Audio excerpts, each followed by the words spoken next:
Hello all, Shadwell here, ready to talk about the next film in my collection, Final Destination from 2000. It's directed by James Wong and stars Devon Sawa and Ali Larder. This was released in 2000, so it reminds me of California and Shadwell, right?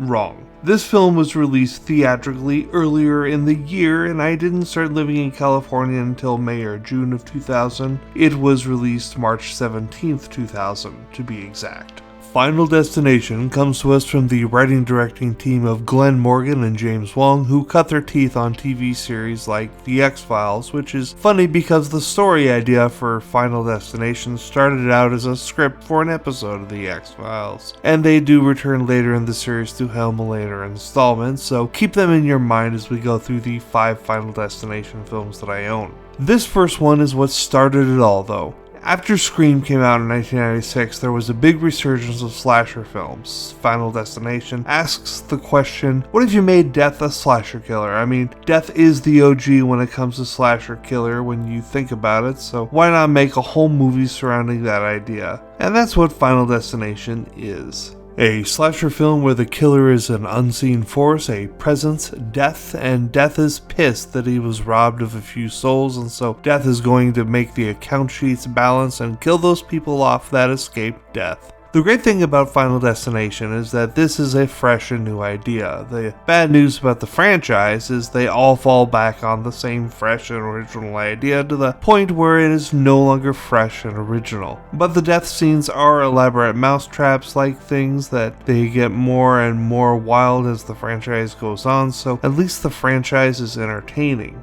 I do get a laugh at the casting of Kerr Smith as a bully jock because he will always be Jack McPhee to me from Dawson's Creek. And if you don't know Dawson's Creek, just know that Jack McPhee is not a bully jock character. I remember listening once to the commentary track and Kerr Smith talking about how he did this role in Final Destination in an attempt to keep himself from being typecast for his role in Dawson's Creek, which I don't know how well that worked because I don't see a lot of Kerr Smith roles between Dawson's Creek and playing a new principal of the high school on another WB/CW show, Riverdale, many years later.